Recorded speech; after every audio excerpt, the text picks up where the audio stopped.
commence debout, toutes les deux. On peut commencer. Bonjour à toutes et à tous. Je pense que nous allons commencer. Monique. Merci.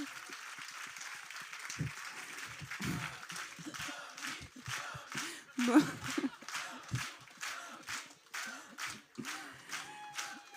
Alors, c'est avec une joie immense et je vois partager que nous accueillons aujourd'hui Monique Pinson-Charlot, que je vais présenter, bien que tout le monde te connaisse. Alors, on est vraiment très heureux que tu viennes et de pouvoir faire ce format qu'on expérimente pour la première année de grand entretien avec toi.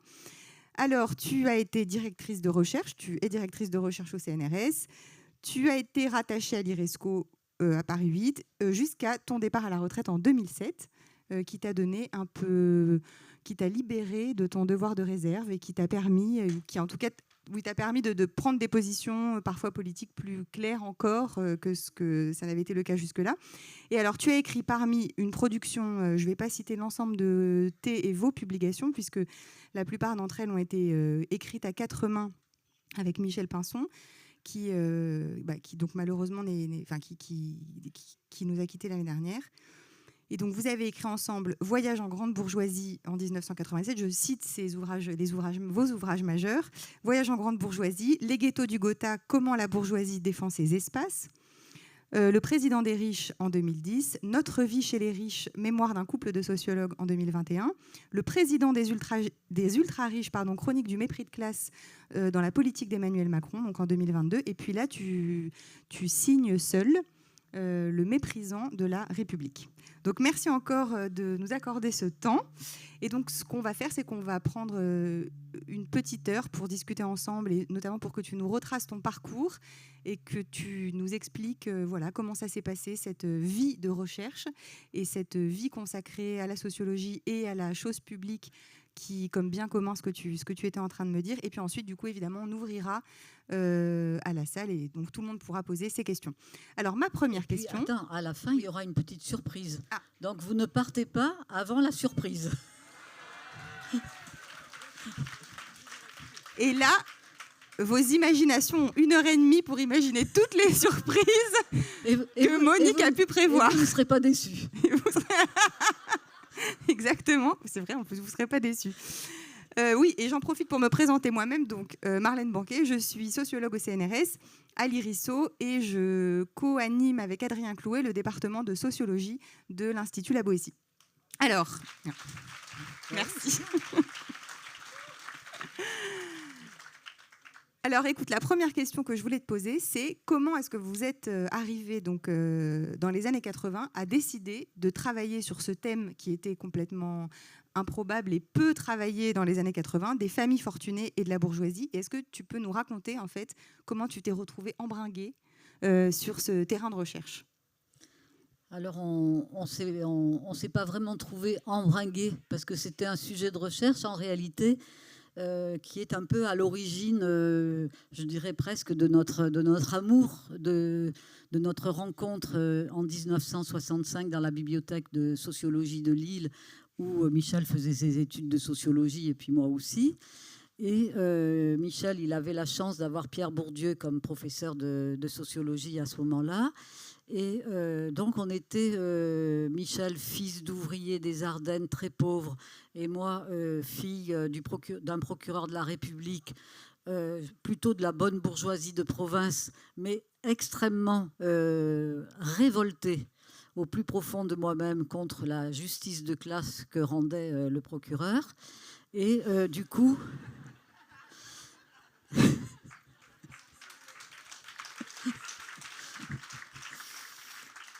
Et du coup, voilà deux boiteux, mais pas de la même jambe, voilà deux névroses de classe inversées qui se rencontrent dans la bibliothèque de sociologie, et puis c'est un coup de foudre réciproque et qui ne s'est jamais démenti.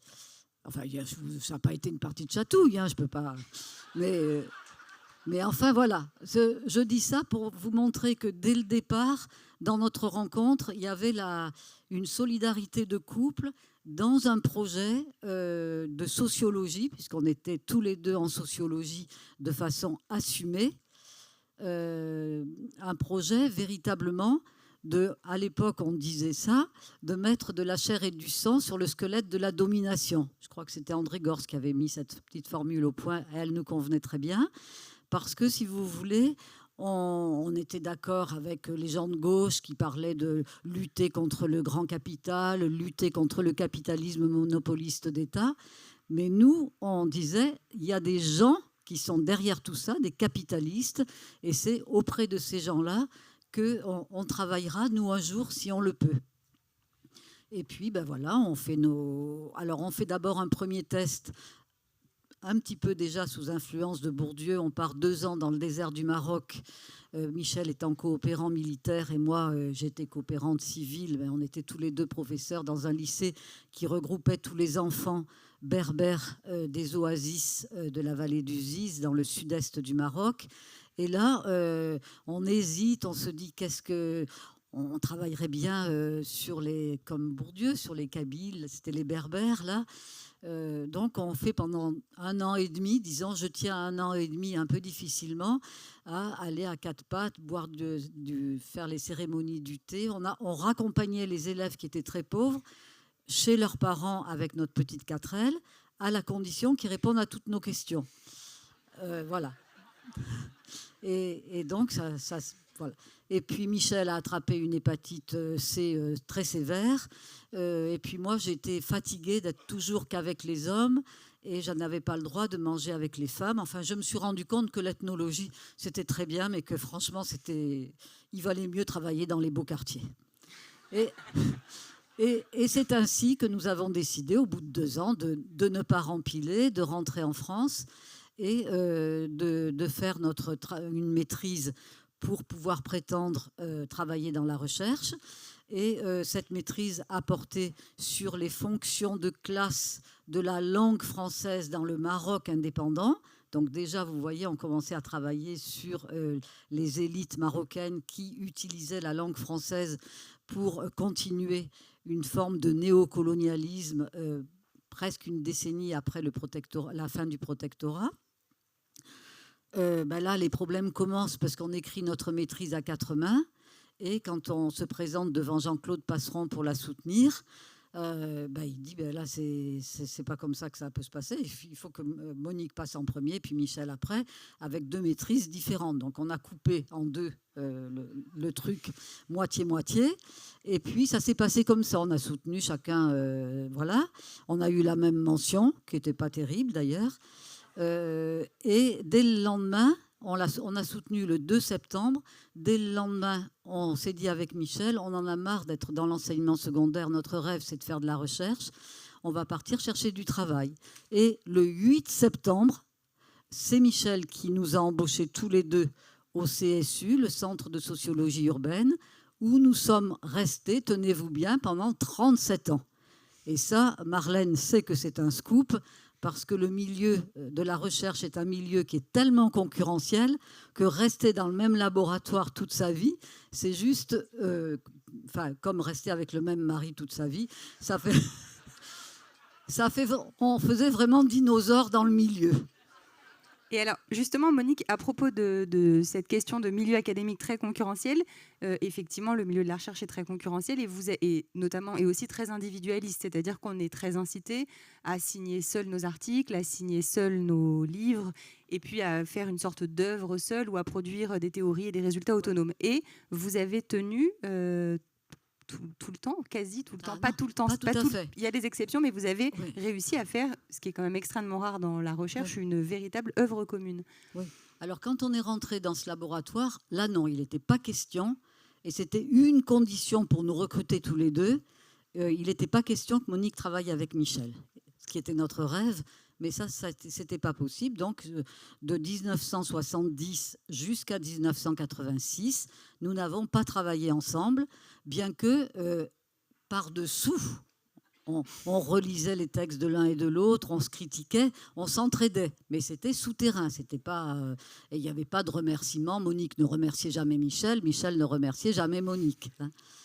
Et puis, en 1986, notre laboratoire décide d'aller dans cet institut dont a parlé Marlène, l'IRESCO, qui regroupait des dizaines de laboratoires dans le même ensemble immobilier, dans le 17e pauvre, rue Pouchet. Enfin, pauvre, c'est les promoteurs qui disent ça. Parce que ça a un peu changé depuis. Ça a changé depuis. Et là, nous, on est les 2 seuls chercheurs de ce laboratoire à ne pas vouloir déménager, parce qu'on a toujours craint, Michel et moi, beaucoup, les institutions, que ce soit même les institutions des partis politiques, des syndicats, dans la recherche. Bref, dès qu'il y a eu une réunion, Michel s'endormait à tous les coups et Monique faisait la gueule. Enfin bref, ça fonctionnait pas. Donc on refuse ce déménagement, mais on n'a pas le choix, on est les 2 seuls et donc on déménage. À ce moment-là, on demande un placard à balai sans fenêtre comme bureau. Tout le monde nous l'accorde sans problème. Et du coup, on dit qu'on ne peut pas travailler, que c'est d'ailleurs l'inspecteur du travail y était opposé. Et donc, du coup, on s'installe dans notre maison à Bourg-la-Reine qu'on vient d'acheter. On a la possibilité de travailler chez nous. Et du coup, on décide qu'on va travailler ensemble et on annonce donc officiellement à notre laboratoire et au CNRS, parce qu'on est divisé en disciplines avec des commissions d'évaluation, que désormais on va travailler ensemble et qu'on va travailler sur un sujet qui n'a pas vocation à l'investigation sociologique, la classe dominante. Alors là, ça bascule. Mais pourquoi justement tu dis qu'il n'a pas vocation à l'investigation sociologique? Aujourd'hui, en 2023, il y a quand même plus... Enfin, d'ailleurs, c'est même pas d'ailleurs, c'est à votre suite. Il y a maintenant pas mal de travaux sur les classes dominantes, sur la bourgeoisie, sur la manière dont ils s'enrichissent, où est-ce qu'ils vivent, etc. Comment est-ce que tu peux expliquer que c'est été considéré comme un objet non sociologique ou étrange ou si peu investigué au moment où vous avez commencé à travailler sur ce sujet? Alors, je dirais que la première raison, c'est que le CNRS, pour éviter qu'on travaille en termes de classe sociale, qu'on travaille sur les rapports d'exploitation et les rapports de domination, avec le système théorique de Marx articulé avec celui de Bourdieu, vous avez un système de découpage en disciplines. Alors, quand on est sociologue, on relève de la commission 36, qui est une commission spécifique. À côté, vous avez une autre commission pour les ethnologues, les anthropologues, les économistes, les politologues, les géographes, les historiens, et puis il y en a beaucoup d'autres. Et du coup, le découpage institutionnel est fait pour que la pensée relationnelle, où on met en relation des choses qui n'ont pas vocation à être mises en relation, la classe sociale dominante, qui est au sommet de tous les secteurs de l'activité économique et sociale, c'est pas recevable institutionnellement. Bon, donc déjà, c'est ça le premier obstacle.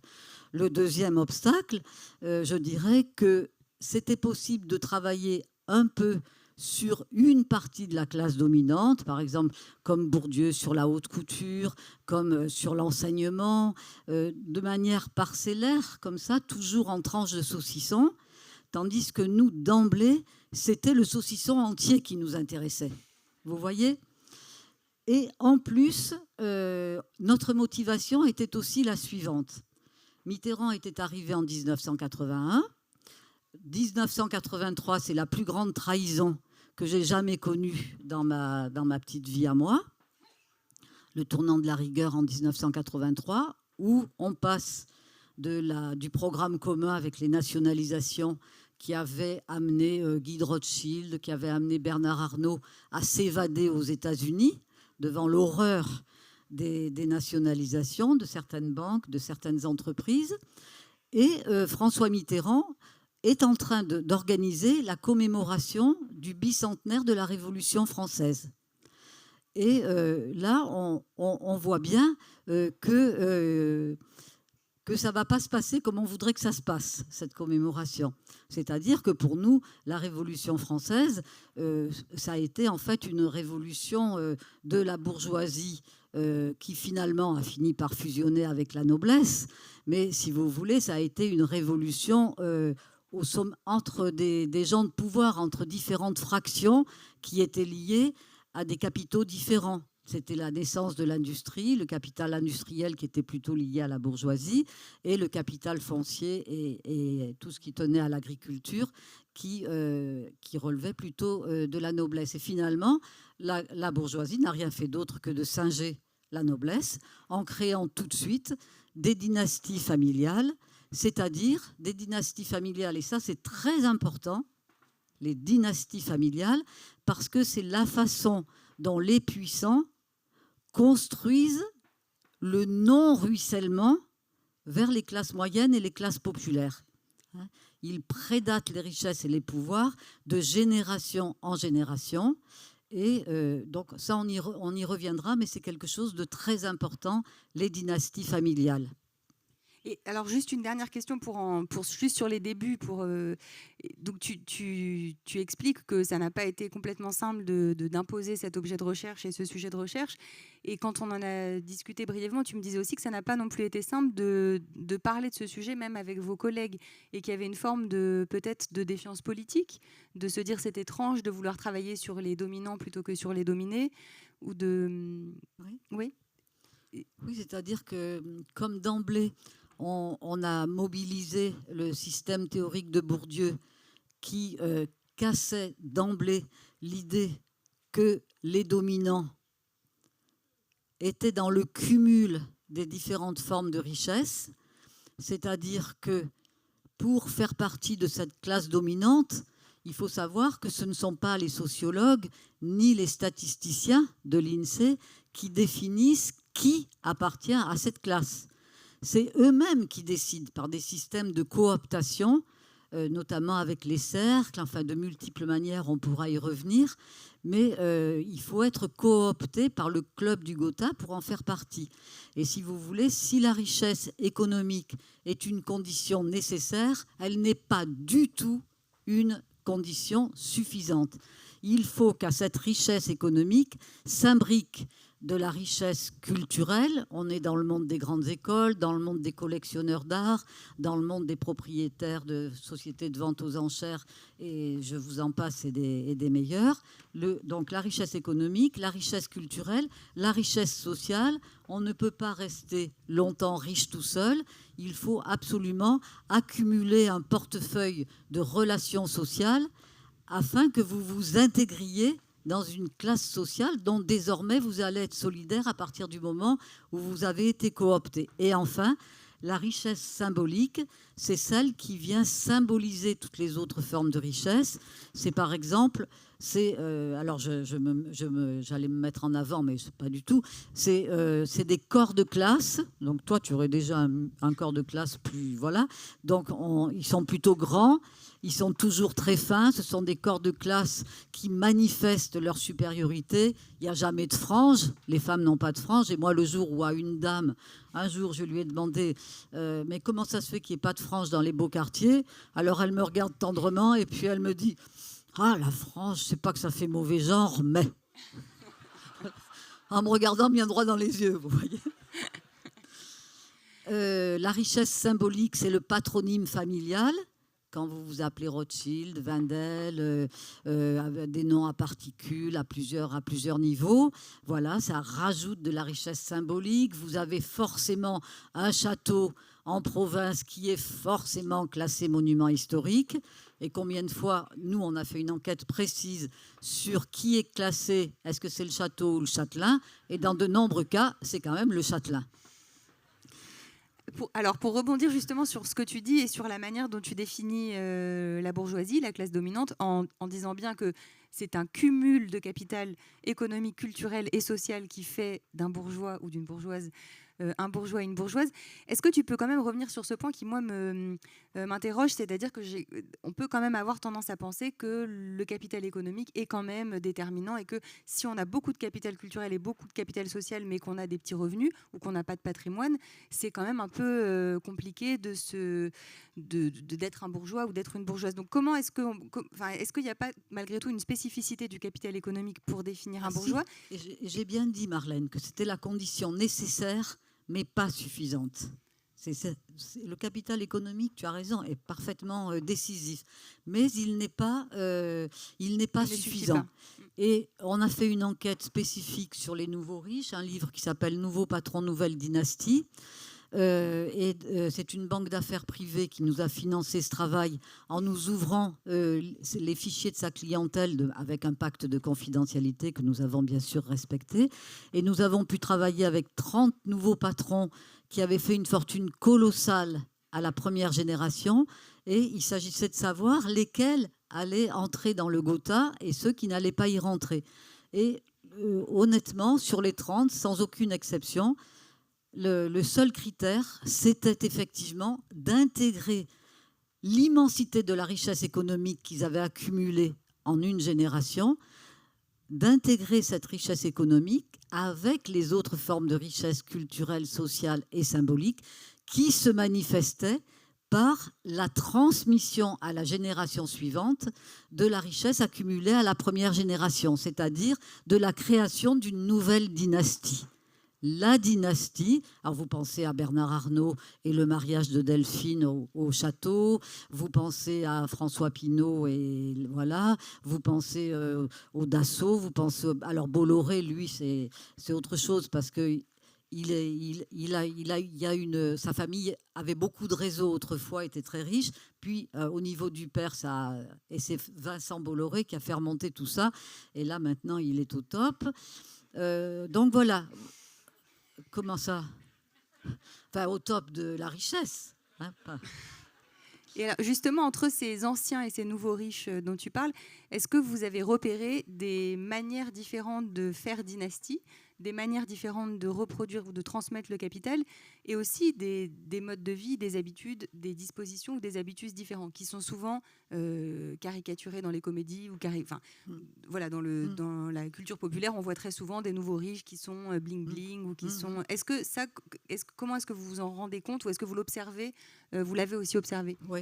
Alors ça, on l'a observé, mais il faut du temps. C'est-à-dire que nous, on a travaillé plus de 30 ans. J'arrive même plus à compter les décennies. Peut-être que ça fait 40, non.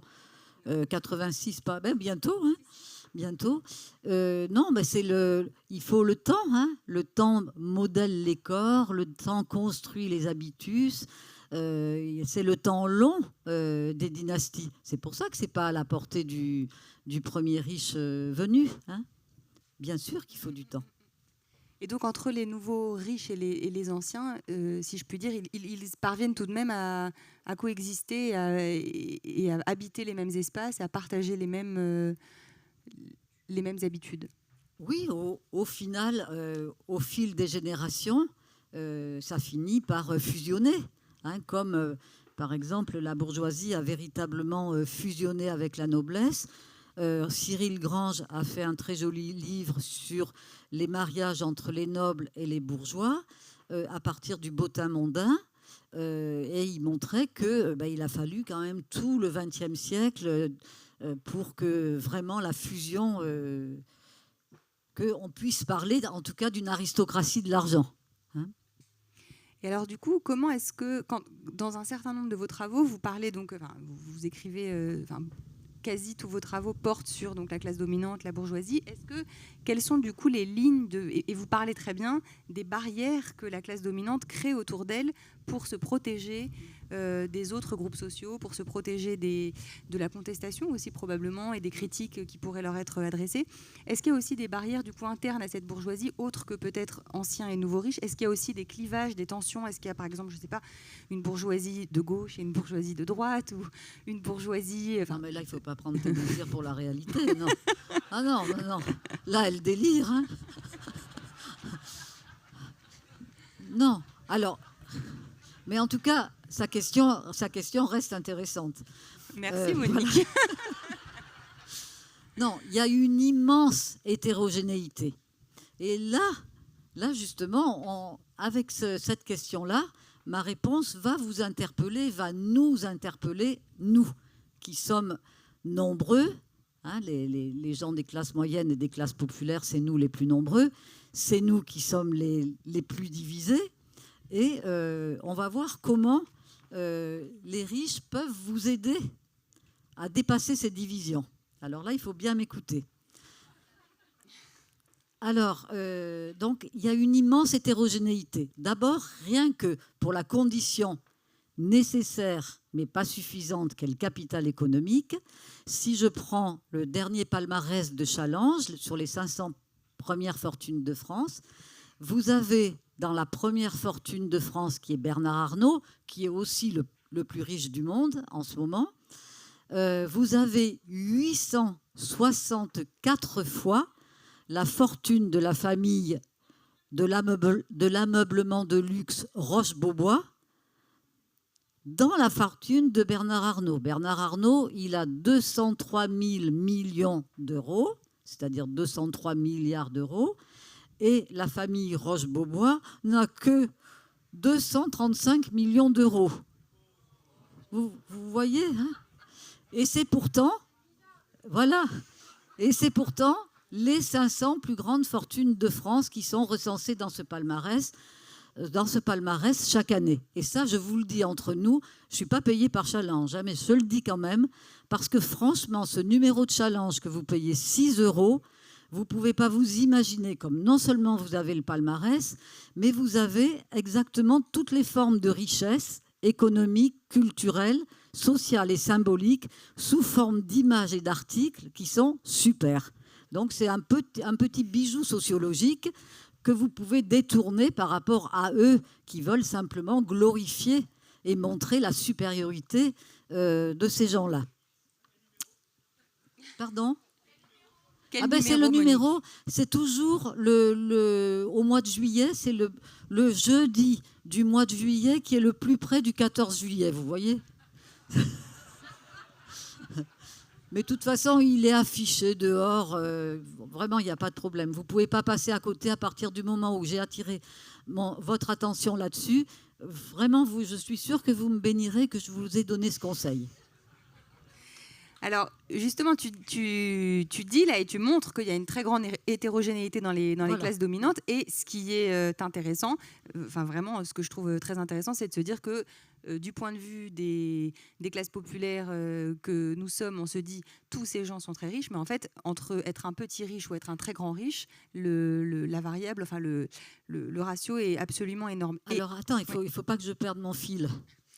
Parce que, donc, une fois qu'on a parlé de l'hétérogénéité sur le plan économique qui est énorme, c'est-à-dire qu'il n'y a pas 864 fois de dispersion dans les salaires, dans nos revenus à nous, ça n'existe pas. Hein. Donc cette dispersion est une des deux raisons pour lesquelles il n'y a pas de seuil de richesse.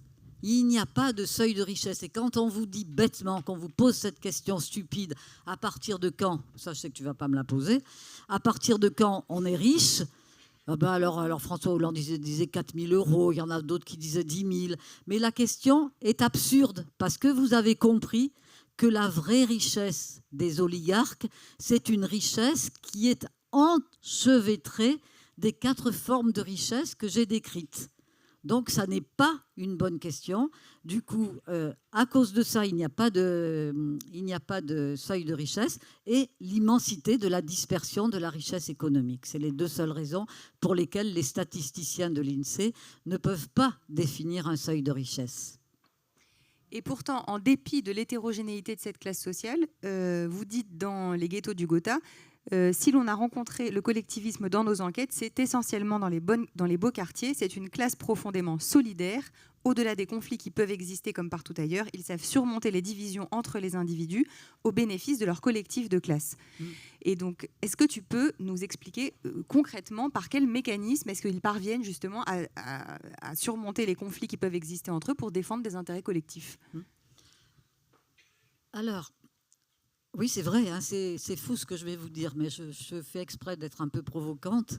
C'est vrai que nous, on était sûrs que le communisme, on ne le rencontrerait qu'au bas de la société, dans la classe ouvrière. Enfin, il n'y avait pas photo, quoi. Et puis non, on l'a découvert en haut. Mais un vrai communisme de luxe et de pouvoir, mais un vrai communisme. Alors, qui fonctionne de la manière suivante. Chacun est construit dans les beaux quartiers, dans des familles, dans des dynasties familiales, toujours dans un entre-soi social absolument purs. Alors, par exemple, Vincent Bolloré, qui est le président du syndic de la copropriété de la Villa Montmorency dans le 16e arrondissement, qui est le seul ghetto doré totalement inaccessible, emmuré comme un vrai ghetto de pauvres autrefois à Francfort, là où était la famille Rothschild. Beaucoup de juifs de Francfort étaient dans des ghettos. À Paris, il y a ce ghetto. Si vous voulez mettre simplement la grille est là, Monique essaye avec Michel de mettre un pied là, immédiatement, les gardiens arrivent. Enfin, c'est pas possible, on ne peut pas rentrer. Et donc, alors, imaginons que vous achetiez beaucoup de livres de nous, qu'on ait beaucoup d'argent et qu'on décide du coup d'aller... Enfin, ça aurait été notre rêve, Michel n'est plus là, donc mais peut-être que je le ferai un jour toute seule, on ne sait pas. Décidons d'acheter un hôtel particulier dans la Villa Montmorency. Eh bien, ça ne serait pas possible. Parce que Vincent Bolloré, Arnaud Lagardère, Alain Afflelou, Xavier Niel avec sa Delphine Arnaud, Nicolas Sarkozy avec sa Carla, se seraient mobilisés pour nous empêcher, l'agence Féo, qui est juste en face de la Villa Montmorency, de nous vendre la maison pour laquelle nous avons signé une promesse de vente. Ça n'aurait pas pu aboutir. Voilà, parce qu'ils recherchent, avant d'éjecter le dissemblable, il y a un processus positif d'agrégation des semblables pour éviter à tout prix les mésalliances. Il faut que les jeunes grandissent entre eux, apprennent à accepter la fabrication de cet habitus de classe qui est très puissant, qui est très fort, qui est très codifié, qui est très formalisé, mais qui leur procure, il ne faut pas les plaindre, parce qu'ils sont très heureux. Parce que cet habitus de classe, du dominant, personne ne sera jamais au-dessus de ses enfants. C'est pour ça que les écoles de la bourgeoisie, beaucoup d'écoles de la bourgeoisie, pas toutes, fonctionnent avec les méthodes Freinet, Montessori et Camille Desmoulins, parce qu'ils doivent être responsables de leurs propres études, responsables pour occuper des positions dominantes, pour être les meilleurs, pour être supérieurs. Parce que l'enjeu, c'est bien de passer de la domination économique à la domination symbolique. Autrefois, le capitalisme était pur, dur. Il y a eu l'esclavage et puis après, il y a la révolution industrielle. Les conditions des ouvriers sont extrêmement dures à la chaîne. Tout est violent. Ils se battent pour gagner simplement un peu de pain. Et puis, petit à petit, avec le développement du capitalisme, ils ont intégré l'univers des sciences sociales, de la psychologie sociale, de la sociologie, de la psychanalyse. Je pense notamment, évidemment, au neveu de Freud, comment est-ce qu'il s'appelle Propaganda. Oui, c'est ça, vous l'avez dit, merci. Ils instrumentalisent ça pour faire en sorte que les dominés acceptent leur domination et puis reconnaissent qu'en effet, les riches, les dominants, ceux qui détiennent les titres de propriété, leur sont supérieurs. Ça se voit avec leur corps, ça se voit avec leurs études, ça se voit avec leur bon goût. Et tout cela est construit dans l'entre-soi des beaux quartiers, dans l'entre-soi des institutions propres à cette classe sociale, que sont les cercles pour les adultes et les rallyes pour les jeunes. Et puis à tout cela s'ajoute du social institué de multiples façons. À l'échelle du monde, vous avez Bilderberg et la trilatérale, et bien d'autres choses, je donne des exemples. Et puis, vous avez une espèce de nasse au-dessus de vous à laquelle vous ne pouvez même pas penser. C'est une toile d'araignée extrêmement dense. Cette nasse de social institué, comme l'appelle Pierre Bourdieu, est là pour coordonner les concurrences internes à la classe dominante. Lorsque Bernard Arnault et François Pinault se battent pour obtenir Gouchy, quand ça va trop loin, eh bien, qu'à cela ne tienne, ils délèguent Marc Ladreille de la Charrière pour aller trouver un terrain d'entente, ce qui fut fait. Voilà, donc si vous voulez, il y a toujours, quand ça va trop loin, ils essayent toujours de trouver une manière de faire en sorte que la classe dominante soit toujours qu'elle gagne tout le temps, quoi. C'est toujours la même pièce de monnaie, face je gagne, pile tu perds. Voilà. Et donc toujours elle doit gagner, et pour cela, il y a une énorme solidarité interne à cette classe. Chaque individu doit défendre les intérêts de sa classe, puis il y a des instances de coordination qui viennent fluidifier. Alors je termine par un exemple. Là, je suis sûre que tout le monde aura bien compris. Le bois de Boulogne, c'est un bois qui est public, qui a été créé sous le Second Empire comme le bois de Vincennes. Or, les grands bourgeois ont décidé dès le Second Empire que ça serait leur parc à eux, leur espace public à eux. Donc, ils ont négocié avec les édiles de la ville de Paris des concessions pour créer leur cercle, le cercle du bois de Boulogne, le Polo, le Racing, pour créer plein de restaurants inaccessibles aux plus modestes. Le jardin d'acclimatation qui aujourd'hui est à Bernard Arnault, avec sa fondation Louis Vuitton et bien d'autres choses. Et il y a des associations de défense du bois de Boulogne. Alors vous en avez 20 associations de défense du bois de Boulogne. Et puis il y en a une 21e qui est l'association de coordination des associations du bois de Boulogne. Vous voyez ? Voilà. Et là, vous avez compris comment ça fonctionne. Eh bien, nous, c'est pareil. Bon, là, c'est la France insoumise. Il y a d'autres partis, le NPA, Lutte ouvrière, le Parti communiste. Il y a des syndicats, il y a toutes sortes d'associations, toutes sortes de sociales instituées de gauche dans la contestation du système capitaliste. Eh bien, c'est inimaginable de se dire qu'un jour, on pourra être tous d'accord, parce que ce n'est pas possible. On est trop nombreux, on est divisés, y compris par l'argent qu'il distribue, par des phénomènes. Enfin, je passe sur les détails de ce qui se passe. La seule chose que je veux que vous sachiez, c'est que chaque fois qu'on est en désaccord, eh bien, sachez que vous offrez une flûte de champagne dans les beaux quartiers.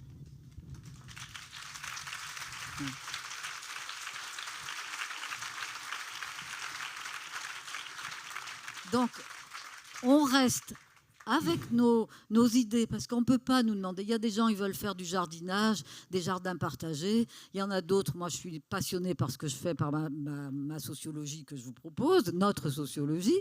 Elle est contente aussi d'être au CNRS. Voilà.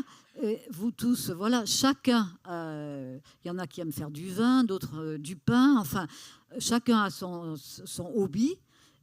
Et voilà. Et nous, ce qu'on doit faire à travers de la sociabilité comme celle qu'on vit aujourd'hui, parce que ça, c'est très fort. Dans la grande bourgeoisie, on est sans arrêt en train de faire la fête, du matin au soir et du soir au matin. Alors, dans des lieux incroyables, avec des mets, des champagnes incroyables. Et c'est ça aussi parce qu'avec Michel, peut-être qu'on faisait les malins quand on arrivait à la cantine. C'est possible qu'on parlait de ce qu'on avait mangé la veille et tout ça. Et que, du coup, ça pouvait attirer des jalousies où ils disaient « Ah, les pinsons sont fascinés », tout ça. Peut-être, après tout, on vivait quand même l'aventure au bout de la rue. Un jour, dans un séminaire, il y a un chercheur qui dit à Michel « Oh, les pinsons Charlot, vous allez trop loin ». Et Michel le regarde et il dit « Mais on va juste de Bourg-la-Reine à Neuilly ». Donc, franchement, l'aventure sociologique est au bout de la rue. Alors justement, je voulais te poser une question. Vous n'avez pas complètement travaillé directement, en tout cas sur la question de l'État. Vous n'avez pas écrit un livre sur l'État en particulier, mais en même temps, très souvent, dans plein de vos ouvrages, on voit apparaître des personnels proches de l'État ou des hauts fonctionnaires, ou dans Le Président des riches, par exemple, on voit évidemment tous les liens qui existent entre les gens qui nous gouvernent politiquement et puis ce que vous appelez la classe dominante qui, elle, cumule, si je puis dire, comme tu l'as dit, donc tous les capitaux. Est-ce que tu peux un peu nous expliquer quel lien il y a entre l'État et cette classe dominante? Est-ce qu'elle a besoin de l'État? Est-ce que l'État la défend systématiquement? C'est-à-dire que... Là, excuse-moi, mais je vais contester ta question. Parce qu'en fait, l'État, c'est pas... On ne peut pas réifier l'État comme ça. L'État, il est là dans toutes vos têtes. On a tous l'État dans notre tête. L'État, c'est les rapports de classe à un moment donné. Là, aujourd'hui, avec le président des ultra-riches, et qui est en même temps le méprisant de la République, eh bien, on a un État, si on veut parler comme ça, qui est véritablement au service des plus riches aujourd'hui. Et qui va encore prendre de nouvelles lois à la rentrée avec l'utilisation du 49.3 au détriment des familles les plus modestes. Et les plus riches vont continuer à s'enrichir. Vous connaissez tous les palmarès. Je vous donne un seul chiffre. En 2000, il y avait 400 000 millionnaires en France. Et aujourd'hui, en 2023, il y a 3 millions de millionnaires en France. Et la France est au 3e rang, juste derrière les États-Unis et la Chine en nombre de millionnaires. Donc, vous voyez que les politiques, surtout depuis 2000, avec Jacques Chirac et Jean-Pierre Raffarin, avec ensuite Nicolas Sarkozy, François Hollande, et puis Emmanuel Macron, qui a accéléré le néolibéralisme et la violence de classe d'une façon absolument considérable. Et tu en arrives au point, donc là, dans ton dernier livre, de dire explicitement qu'il y a, à ton sens, une incompatibilité entre ce capitalisme mondialisé, ce sont tes termes, et la démocratie, en fait, tout simplement. Et tu dis, du coup, qu'à ton sens, Emmanuel Macron représente une menace directe pour la démocratie. Est-ce que, là, de ce point de vue, c'est une sorte de radicalisation des puissants à laquelle on assiste ? Ou comment est-ce qu'on peut analyser, du coup, ce moment Macron par rapport aux gouvernements qui l'ont précédé ? Alors, je dirais que la prédation du capitalisme s'est tellement accentuée depuis chaque année davantage que, évidemment, chaque nouveau président de la République se retrouve à adopter des positions plus radicales que son prédécesseur. Et là, avec Emmanuel Macron et le dérèglement climatique dont on subit les conséquences chaque jour maintenant davantage, qui est là, qui est irréversible, qui est une catastrophe annoncée absolue, eh bien, le capitalisme se radicalise. Alors, la meilleure défense, c'est l'attaque. Ils disent que c'est nous qui nous radicalisons. C'est comme dans la cour de récréation. La meilleure défense, c'est l'attaque. C'est celui qui dit qui est. Et alors, quelle était ta question ? Tu parlais du réchauffement climatique. Ah oui, c'est ça. Voilà. Et de la radicalisation. Et donc, voilà. Donc, on est vraiment... pour moi, franchement, on est à un rendez-vous historique dans l'histoire de l'humanité, dans notre histoire à nous. Si on n'arrive pas à s'unir et à dire que ça n'est pas possible de détruire la planète de façon suffisamment grave pour qu'il y ait des conséquences terribles pour beaucoup d'êtres humains et pour nous aujourd'hui avec ces canicules à répétition, ces feux géants, tout ça, ce rendez-vous historique, si on n'est pas capable de l'affronter ensemble dans notre diversité, eh bien, franchement, ce sera très grave. C'est pas possible. On ne peut pas laisser passer ça.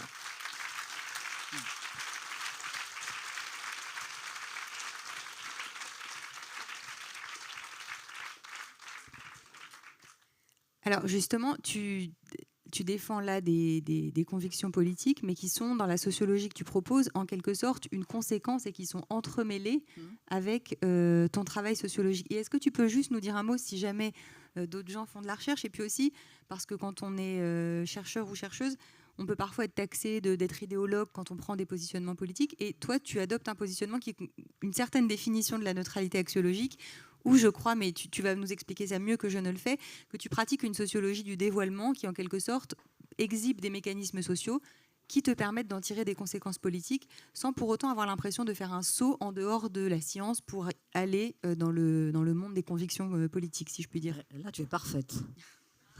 Là, voilà. On est beaucoup jugés avec Monique. Il faut faire attention. Non, mais elle est bonne, franchement. Merci. Alors oui, c'est l'histoire de la neutralité axiologique. Alors ça, c'est vraiment à géométrie variable. Parce que si vous êtes un sociologue spécialiste, par exemple, de la sociologie des pauvres, et que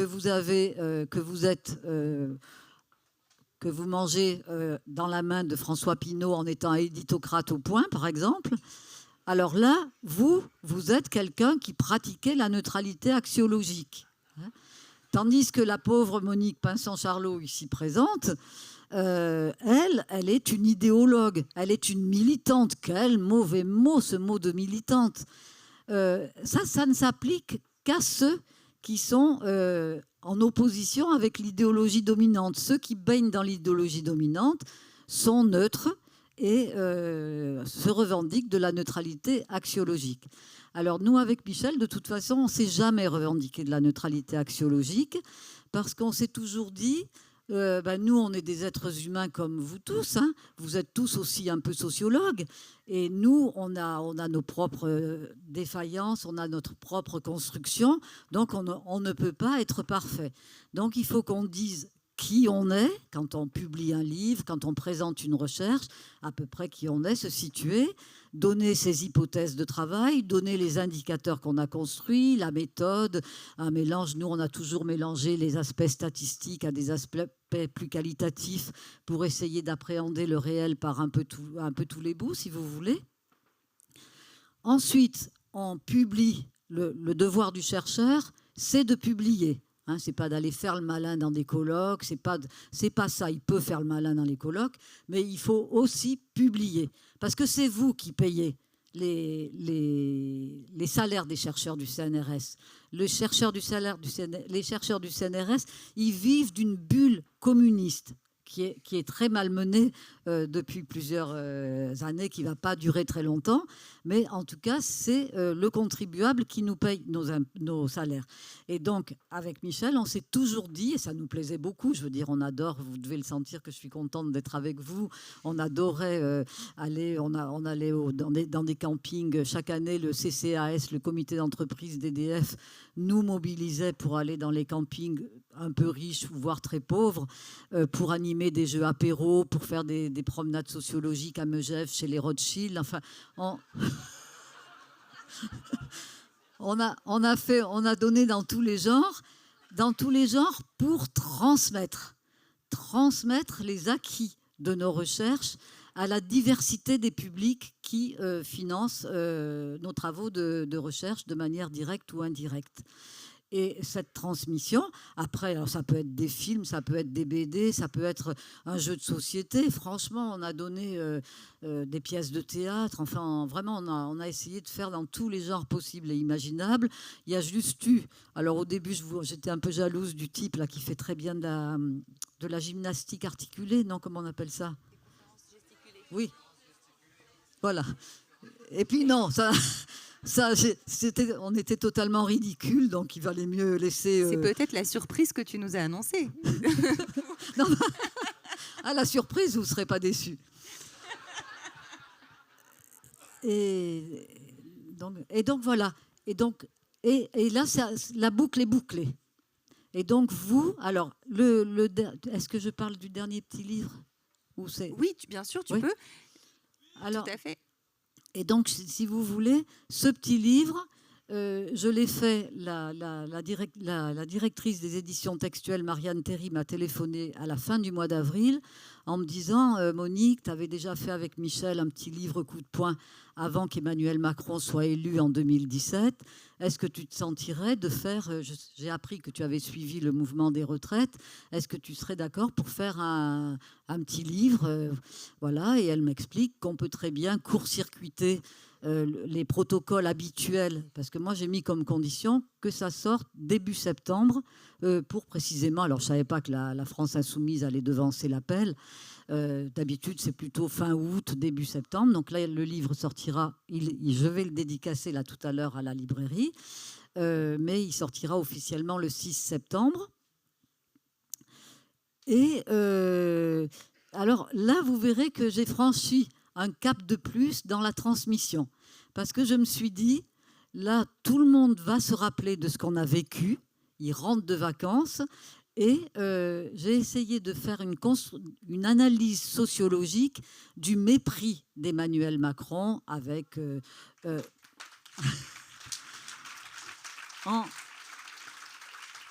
en montrant que ce n'est pas un trait de caractère, que ce mépris, cette arrogance, ces petites phrases dédaigneuses sont aujourd'hui la petite cerise sur le gâteau de la violence symbolique pour achever l'écrasement, achever l'humiliation, achever la tétanisation, achever l'impossibilité de se battre, parce que cette arrogance, ce mépris quand même incroyable des gens qui ne sont rien, enfin, tout ça est dans le petit livre, quelquefois j'en ai marre, les derniers de Cordée et beaucoup d'autres choses,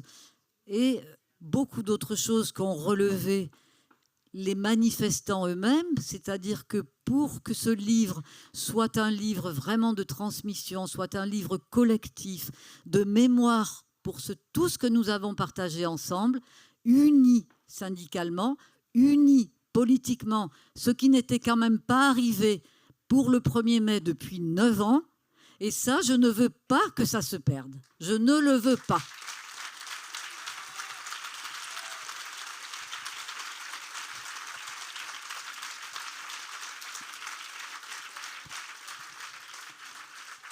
Parce que c'est le prix à payer si nous voulons nous dire nous n'avons pas perdu. Nous n'avons pas perdu cette bataille parce qu'elle va continuer. Et on va continuer à s'unir, même si on n'est pas d'accord. On continuera à s'unir, à manifester ensemble, à organiser des choses ensemble de sociabilité. Je viens ici, vous viendrez peut-être à la fête de l'UMA, on ira ensemble au château de Presles soutenir Lutte ouvrière. Le NPA, je ne sais pas s'ils ont un château ou une ferme. Mais enfin, un village vacances. On va les uns chez les autres, on fait la fête ensemble, on garde chacun ses idées, mais on lutte. Notre seul ennemi, c'est quand même une petite oligarchie, et il faut l'appeler par ce nom. Il n'y a pas que des oligarques en Russie, ils sont là chez nous.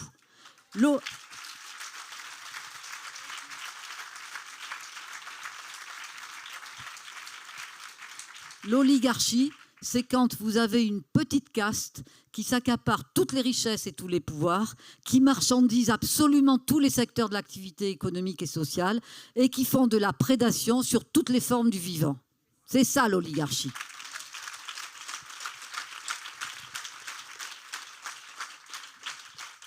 Alors justement, une dernière question, Monique, avant d'ouvrir.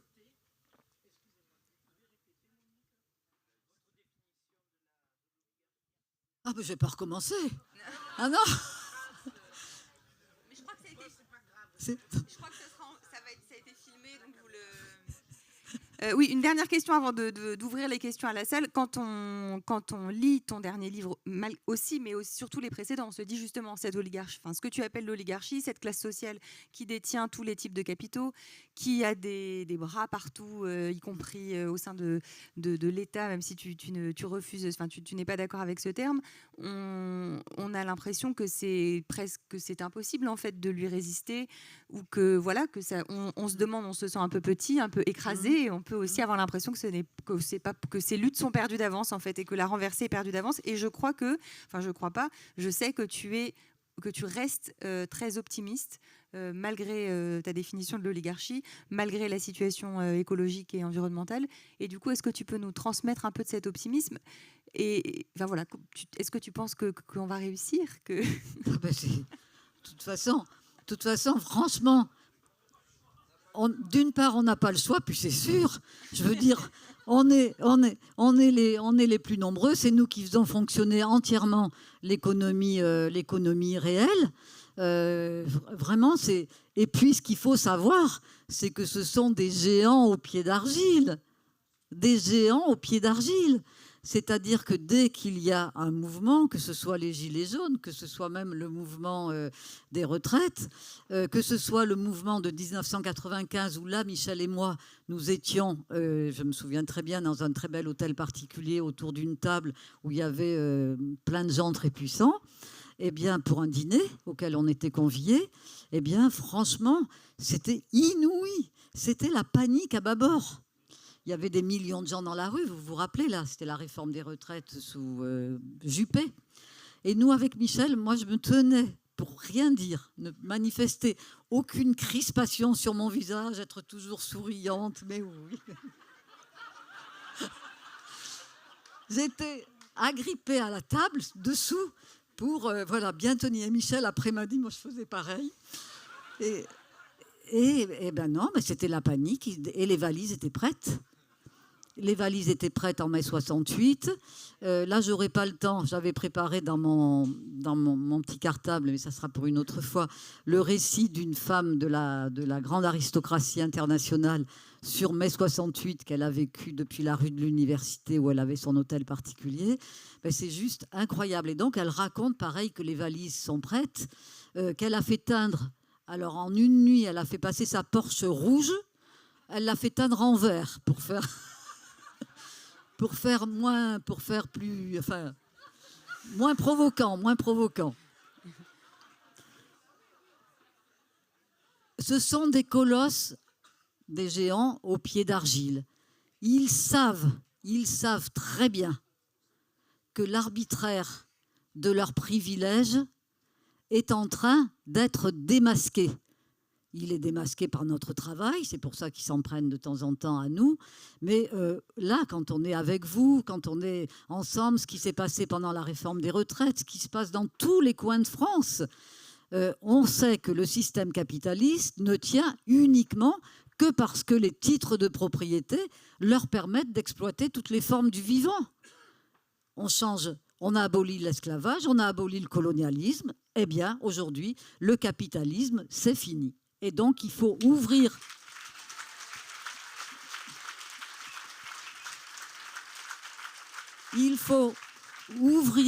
la voie au post-capitalisme, une société de partage. Et c'est pourquoi, je vous le dis, parce que je veux qu'on sache que j'aimerais être cooptée au GIEC, au Groupement international des études pour le climat, parce que qu'est-ce que je ferais ? Eux, ils n'ont pour l'instant ouvert qu'une trajectoire. On continue avec le capitalisme et ils nous font des rapports qui sont toujours plus graves, qui sont toujours d'une violence inouïe, qui sont décourageants, parce que c'est toujours dans la voie du capitalisme. Et moi, ce que je ferais, avec d'autres, parce que ce n'est pas difficile à faire, c'est d'introduire des indicateurs liés au partage, à la solidarité, à la sobriété, pour une trajectoire post-capitaliste. Vous l'appelez comme vous voulez. Vous pouvez l'appeler communiste, ça vous fait plaisir. Vous pouvez l'appeler de partage, d'humanité, on s'en fout. Les indicateurs iront dans le sens du partage et de la solidarité. Et là, il n'y a plus de propriété privée. Il n'y a plus la spéculation et tous ces trucs. Eh bien, vous verrez, comme pendant le Covid, ce moment incroyable, le ciel était pur. Moi, j'avais des coquelicots dans mon jardin, du jamais vu, des oiseaux qui revenaient que je n'avais pas vus. Donc, ça pourrait être vraiment intéressant. Et puis après, ça serait au peuple de la Terre de choisir, de faire le choix. Et à mon avis, il choisirait, je pense, j'espère, la ligne de partage. Enfin, la ligne de partage. Merci beaucoup, Monique. Merci. Merci.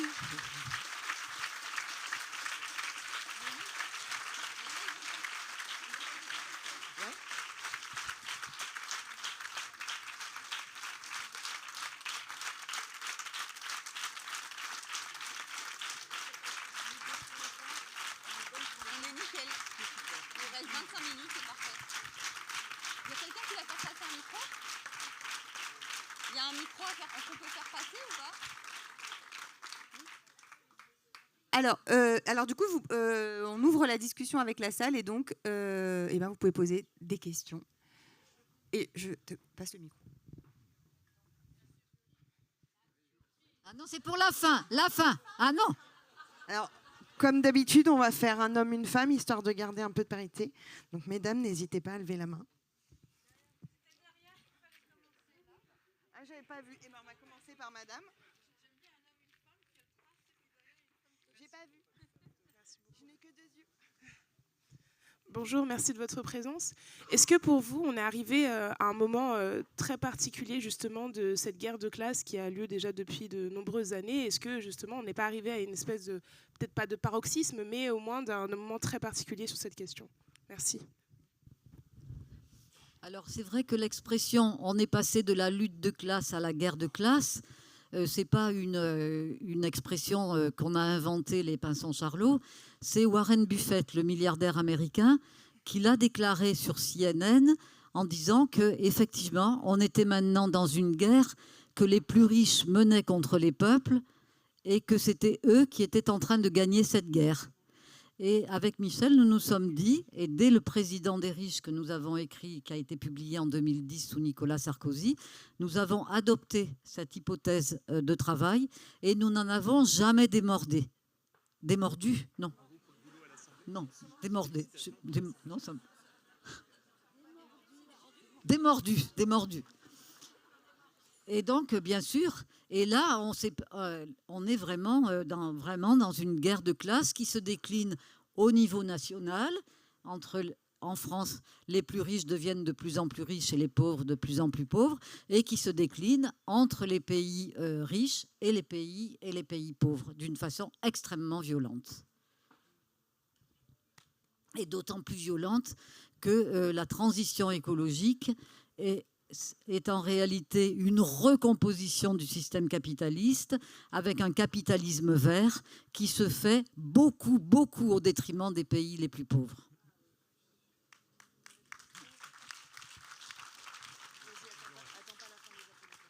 Oui, bonjour, merci beaucoup et encore une fois félicitations pour l'excellence des travaux. Bon, je suis lecteur de vos travaux depuis de nombreuses années. Bon, je suis chercheur par ailleurs, donc ce qu'on dit sur l'université, ça me parle à double titre. Moi, ma question, elle est peut-être un petit peu provocatrice. Elle s'inscrit dans la ligne de la question de ma camarade au début. Est-ce qu'avec le niveau record de prédation capitaliste sur le vivant dont on a parlé, la violence symbolique qui est à son paroxysme avec Macron et la violence, j'allais dire, la plus physique, la plus crue, les éborgner, les mutiler, enfin je ne reviens pas sur tout le reste, et les tuer. Est-ce qu'on n'est pas dans une forme, je vais oser le mot, quasiment de nouvelles formes, de nouveaux stades du fascisme qui expliquerait que finalement, dans le stade de la guerre des classes dans lequel on est, Macron, Le Pen, finalement, avec des degrés différents, mais peu ou prou, c'est la même finalité, c'est-à-dire garder les privilèges de la petite caste en écrasant, y compris par la force, le plus grand nombre, quoi. Donc est-ce qu'on ne peut pas presque employer ce terme qui est historiquement connoté quasiment de fascisme ou de proto-fascisme? J'emploierais plutôt le terme qu'on est effectivement dans une période de fascisation. Voilà. Mais sinon, je suis tout à fait d'accord, donc je n'ai rien à rajouter.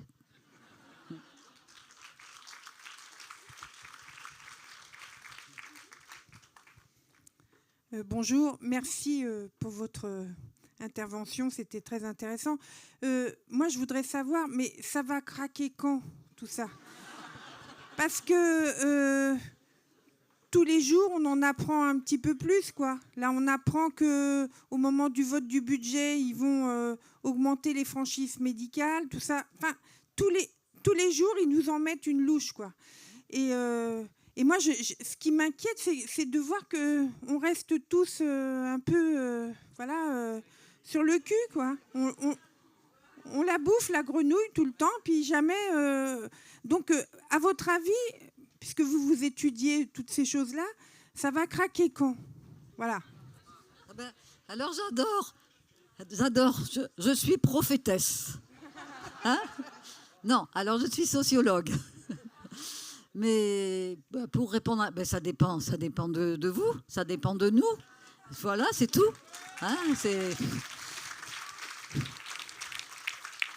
Et alors, ce qu'il y a de très important, là j'entends grève générale et tout ça, il faut savoir que c'est toujours la multiplicité des formes de mouvement qui doivent être valorisées et mises en œuvre. Il n'y a pas les manifestations d'un côté, de l'autre côté la grève générale, de l'autre côté je ne sais trop quoi.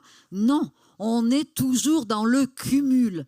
Jamais dans les faux débats, dans les divisions. Jamais, jamais, jamais. Voilà. Et ça, c'est très important. Parce que souvent, même par rapport à la réforme des retraites, j'entendais des militants qui disaient « Oh, manifester, puis on nous redonne la manifestation suivante, c'est trop plan-plan, il faudrait faire la grève générale. » Ben oui, on est d'accord, mais ça ne s'oppose pas. Ça ne s'oppose pas. S'il n'y a pas de grève générale parce que ça n'est pas possible, pour une raison ou pour une autre, qu'il faudrait demander à Sophie Binet, par exemple. Ben non, Martinez, il est parti. Maintenant, c'est Sophie. Alors, du coup, j'en profite pour vous dire que Monique et Sophie Binet seront en couverture de Cosette ce mardi 30 août.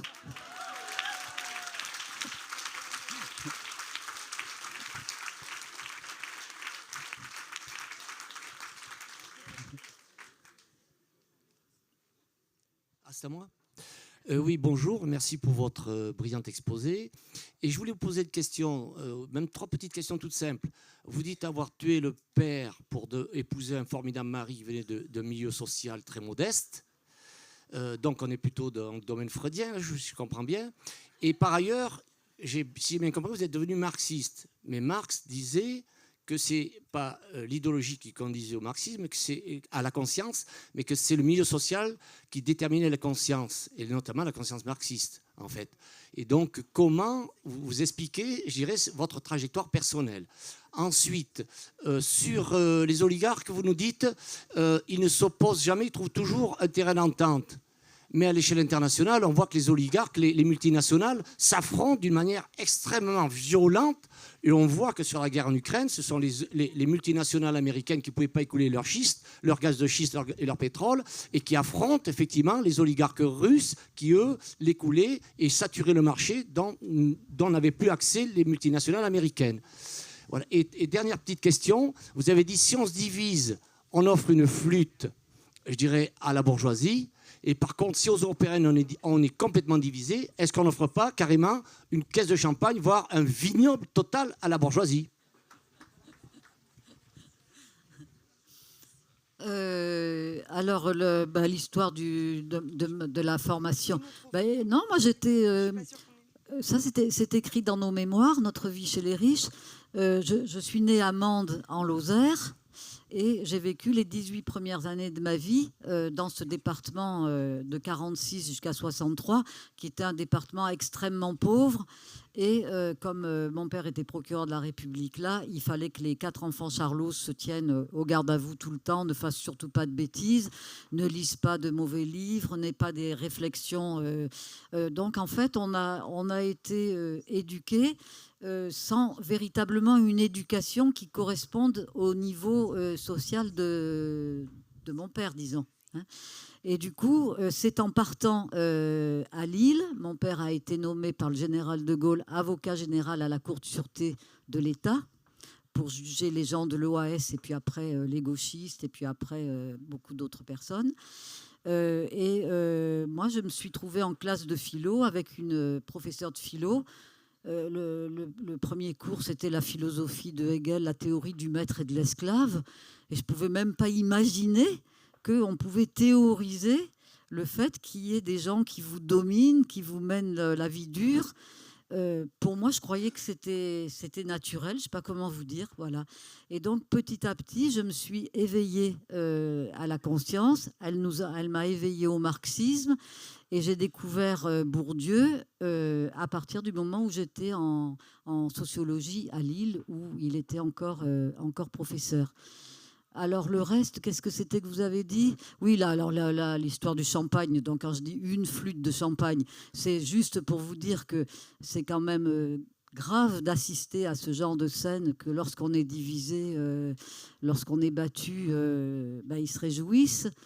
Et sur les oligarques, c'est-à-dire qu'aujourd'hui, moi je suis pas du tout, je ne parle que de ce que je connais, mais la seule chose, parce que je travaille en ce moment sur le dérèglement climatique et donc sur la recomposition du système capitaliste, là c'est vrai qu'il y a des enjeux par rapport au niveau des métaux rares, au niveau de tout, du lithium, de tous ces métaux qu'il faut absolument avoir pour assurer cette transition écologique qui n'est pas ce pourquoi je me battrais. Ça serait beaucoup plus quelque chose qui aurait à voir avec le commun, avec le partage. Là, c'est vraiment une recomposition du système capitaliste qui exacerbe, comme il y a eu toutes les guerres mondiales avant, voilà, qui exacerbe les concurrences. Bonjour madame, je voudrais savoir si vous considérez que le fait de sortir du capitalisme... Ah. Bonjour madame, vous m'entendez? Non mais je... Ah ben ça y est. Merci. Je voudrais savoir si vous considérez que le fait de sortir du capitalisme pourrait amener à un changement de civilisation et pourquoi nous sommes dans cette espèce de léthargie aujourd'hui. On est dans cette espèce de léthargie parce qu'on on est divisé avec, on est impuissant parce qu'on a des crédits, parce qu'on est piégé, quoi. On est piégé comme consommateur, on est piégé par les petits avantages que nous donne le système capitaliste. Voilà, là, je peux pas, je dis des banalités en vous disant ça. Et c'est bien, précisément, en travaillant ensemble, comme on le fait là, en lisant, en discutant, en militant, en buvant des coups ensemble, enfin, toutes sortes de choses à faire ensemble, que ce qui va se passer après le capitalisme, c'est impossible à dire. Je veux dire, ça va se faire tous ensemble, ça va se faire... voilà, ça va se faire ensemble. Ça va être comme la Commune de Paris, comme les soviets le peuple. Par le bas, on va construire quelque chose de bien et on espère que ça ne se terminera pas par une semaine sanglante.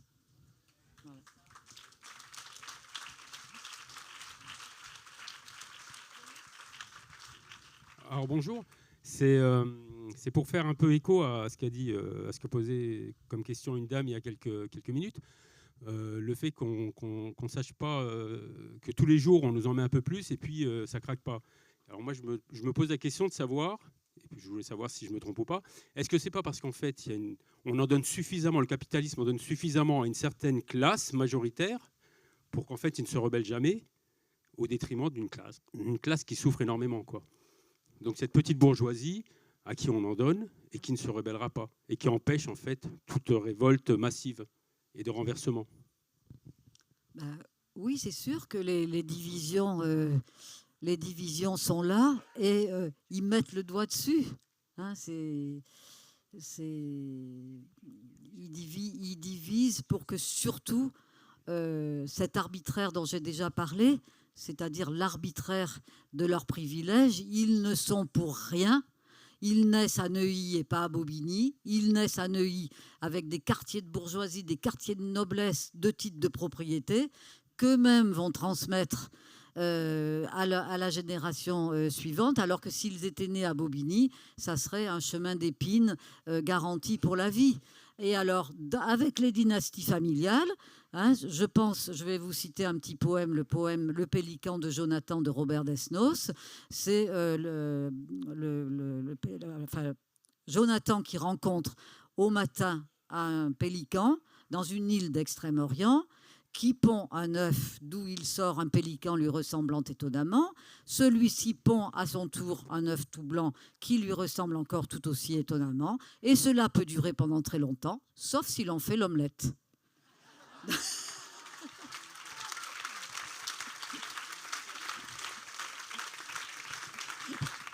Donc, ma réponse, on va faire une omelette géante. Tous ensemble. Alors, on peut aller à la surprise? Non, elle est là? Ah bon? Ah ben ça va, il n'y a pas de problème. Non, il n'y a pas de problème. Marlène, on a encore le temps pour 1 ou 2 questions ou pas? Oui. 2, 3 questions, ok. Bonjour, je vais quand même faire court. Du coup, je réduis. J'avais une double question, mais une seule question. Je voulais savoir si les puissants, les dominants, ils avaient essayé de vous coopter d'une manière ou d'une autre à un moment dans votre parcours. C'est une bonne question. À cela, je dirais oui. Oui. À cela, je dirais oui, parce que figurez-vous que comme tout ce qui se passe là, ici, avec la sociabilité liée à ce rassemblement, à cette fête, à cette université d'été de la France insoumise, tout le travail qu'on fait leur sert. Ils se nourrissent du marché de la contestation sociale pour affiner l'exploitation et la domination de classe. Alors, par exemple, sur le thème de la fraude fiscale, c'est particulièrement fort et vrai ce que je vous dis. C'est-à-dire que plus Michel et moi, on a fait un livre important sur la fraude fiscale des plus riches. Il y a les frères Bocquet, il y a beaucoup Eva Joly, il y a beaucoup de le juge Van Runebeck, je ne sais pas, enfin, il y a beaucoup de gens, Alexis Spire, pour donner des noms de chercheurs. On est nombreux à avoir travaillé ou à continuer à travailler sur la fraude fiscale. Et plus on dévoile à travers des livres des choses que l'on a découvertes, plus ils opacifient la fraude fiscale. Il y avait le secret bancaire, le secret fiscal, et puis le secret défense, et puis maintenant il y a le secret des affaires, qui est une espèce de fourre-tout qu'on peut vous balancer à n'importe quel, pour n'importe quoi, si on veut vous bâillonner. Hein. Donc, plus on travaille, plus voilà. Et nous, c'est sûr que à partir du moment où on a publié Le Président des riches, ça a été terminé. Pour nous, par exemple, chaque année, la directrice du Bota Mondain nous offrait le Bota Mondain. Et le dernier Bota Mondain que j'ai à la maison, c'est de 2009. Je n'ai pas eu celui de 2010 parce que là, voilà, on avait intégré le champ politique et le champ économique dans notre analyse de la classe sociale dominante. Ce qui n'était pas possible, comme vous l'a dit tout à l'heure Marie-Hélène, tant qu'on était chercheur au CNRS. Déjà, ce n'était pas évident le travail qu'on faisait, mais alors si on avait intégré le champ économique et le champ politique, là, ça n'aurait pas été recevable. Et il faut toujours travailler en bonne intelligence, on sent, on essaye d'aller le plus loin possible. Voilà. Et avec les grands bourgeois, ça a été un peu pareil. Ils ont été franchement très intéressés par nos livres. On a eu des prix, enfin, je vous passe des trucs de reconnaissance que je vous passe, qui étaient des signes d'une forme de cooptation. C'était leur façon à eux de nous dire, et de nous dire qu'effectivement, le système théorique de Pierre Bourdieu sur la domination articulé au marxisme, ben, c'était exactement ça. Et qu'eux, ils étaient d'accord avec l'histoire du collectivisme pratique, du communisme de luxe et de pouvoir que représentait leur classe sociale au sommet des richesses et des pouvoirs. Et ils disaient, nous, alors ils faisaient comme Bourdieu, ils mettaient leurs petits doigts comme ça, ils disaient, ben, nous, on avait le sens pratique. Et puis, vous nous avez apporté ce système théorique de façon bien écrite, parce que c'était, et là je rends hommage à mon cher Michel, c'était Michel qui avait une plume de sociologue littéraire, c'est-à-dire qui arrivait à faire des bonheurs d'écriture, qui en quelques mots faisait comprendre l'étincelle de la domination. Et les grands bourgeois appréciaient beaucoup la qualité de notre travail et le fait que ce que nous disions correspondait effectivement bien à, y compris quand on intégrait la sociabilité mondaine dans la mobilisation de la classe pour défendre ses intérêts, ils étaient parfaitement d'accord avec toutes nos analyses. Et c'est uniquement quand on a publié sur les présidents de la République, que ce soit Nicolas Sarkozy, François Hollande dans La violence des riches, et puis Emmanuel Macron. Là, ce soir, ça fera le... J'ai pas encore vu le petit livre que je vais vous dédicacer. Je suis trop impatiente de le voir. Le méprisant de la République, ça fera le 2e pour Emmanuel Macron. Voilà. Alors peut-être qu'il ne sera pas... Voilà. On va voir. Ouais. Ah. Alors, elles sont là ? Ah bon. Alors, Donc je crois que ça va être le moment de la surprise de mince. Monique.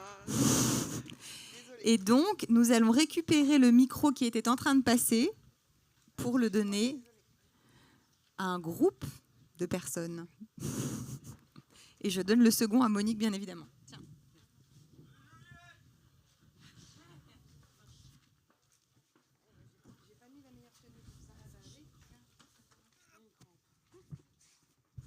Bah, tu viens, Marlène?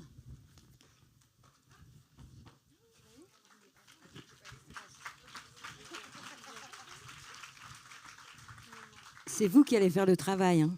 Nous, on vous aide juste. Hein, Monique? Oui. Donc, vous avez compris vous avez un papier qu'on va tous chanter ensemble. On va adresser une lettre à Monsieur le Président. D'accord? Monsieur le Président, je vous fais une lettre pour partir en retraite avant 64 ans. Vous êtes minoritaire dans l'opinion publique, vous êtes un dogmatique, un Gaulois réfractaire. Monsieur le Président, je ne veux pas mourir, je voudrais bien partir tant qu'il est encore temps. C'est pas pour vous fâcher, mais pour votre réforme, c'est sûr, je vous informe, je vais manifester. Je vais manifester pour moi, pour mes enfants, quand il est encore temps, et nous allons gagner.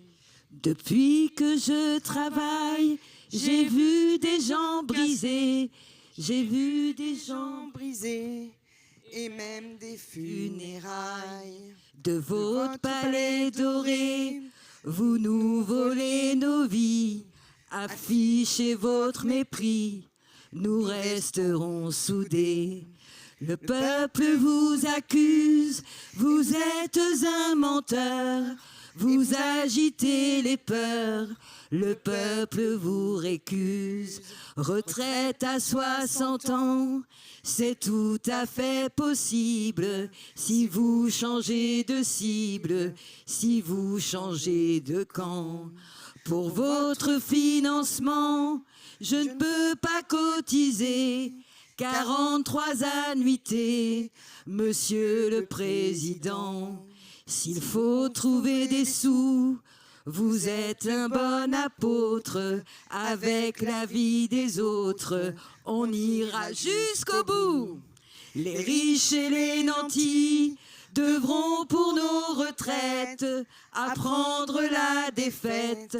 Prévenez vos amis, les riches et les nantis devront pour nos retraites apprendre la défaite. Prévenez vos amis.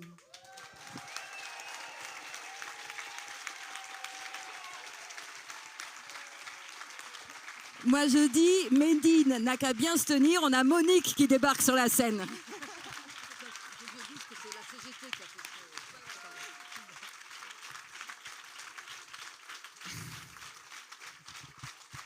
Alors, les paroles de cette chanson ont été écrites par les militants de la CGT Île-de-France. Voilà.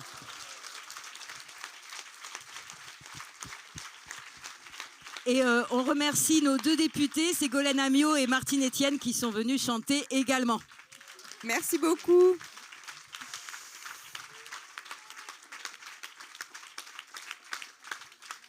Un grand merci à vous. Et puis, Monique, à nouveau, un grand merci d'être venue nous retrouver.